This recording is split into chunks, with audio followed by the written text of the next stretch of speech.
August 7th, 1998. On a seemingly ordinary Friday morning in East Africa, the peaceful routine of two bustling capital cities was shattered in an instant.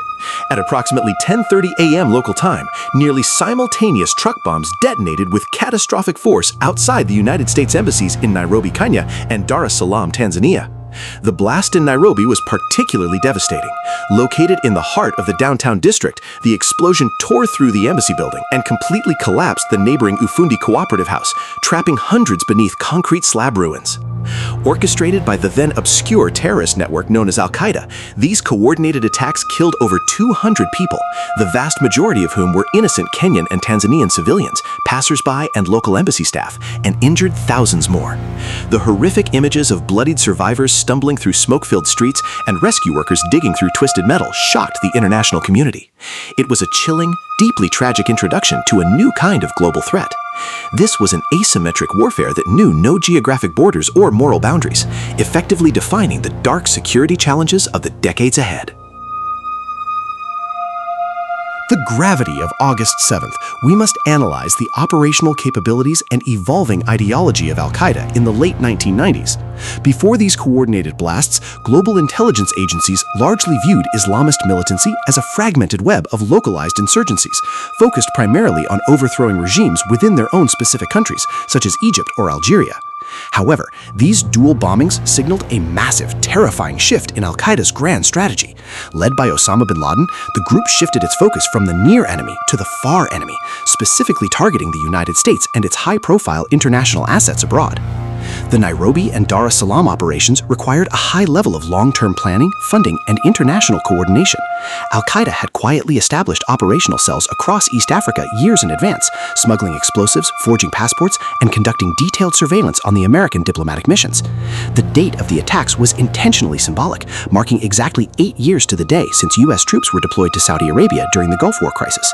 By striking two heavily populated embassies simultaneously in different countries, Al-Qaeda proved to the world that it possessed the transnational capability to strike Western targets anywhere, stepping out of the shadows to declare an open, borderless war against the United States and its global allies. The devastating smoke had barely cleared before the bombings triggered a massive systemic shift in United States and global counter-terrorism policies. The immediate response from Washington was swift and kinetic.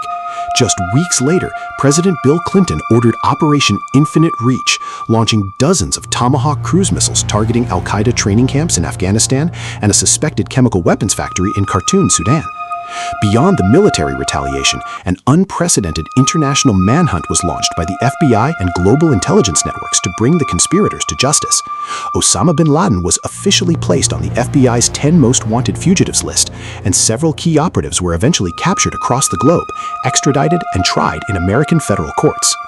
Simultaneously, the attacks exposed glaring vulnerabilities in diplomatic security. The State Department immediately realized that dozens of its embassies worldwide were entirely unprotected against large-scale vehicle suicide bombs. This realization led to a massive overhaul of architectural and security protocols.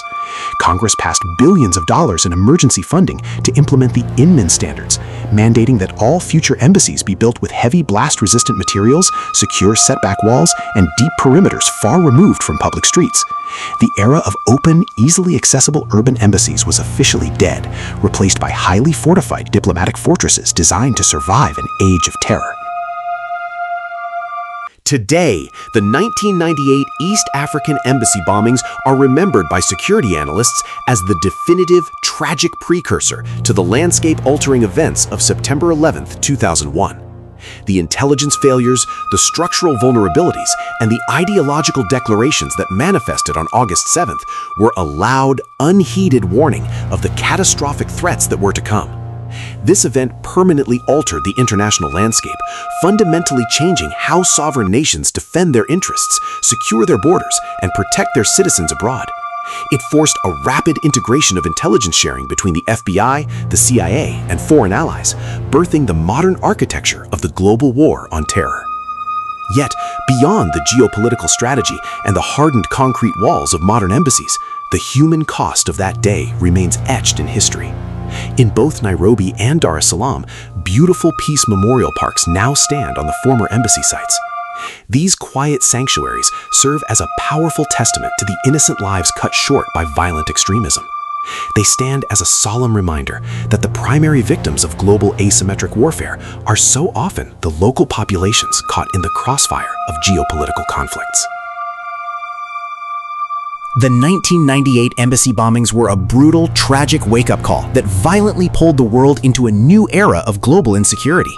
It forced humanity to confront a stark reality where non-state actors, hidden in the shadows, could wield the destructive power of a conventional military force.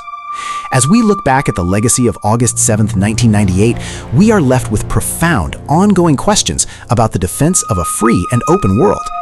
How do you assess the immense challenges of protecting diplomatic missions and open international dialogue in an age defined by asymmetric threats? Can a democracy successfully strike a perfect balance between maintaining rigid, fortress-like security and ensuring the open, accessible diplomacy that is vital for global peace? We want to hear your analytical insights, historical perspectives, and thoughts on this critical turning point in modern history. Please share your viewpoints and join the discussion in the comment section below. If you found this detailed exploration of counterterrorism history and global politics valuable, please give this video a thumbs up, share it with fellow history buffs, and don't forget to subscribe to our channel. By subscribing, you'll join our community for regular, immersive deep dives into the powerful stories, hidden geopolitical shifts, and crucial decisions that have shaped our modern world. Thank you so much for watching. Keep analyzing the past to safeguard the future, and we will see you in the next chapter of history.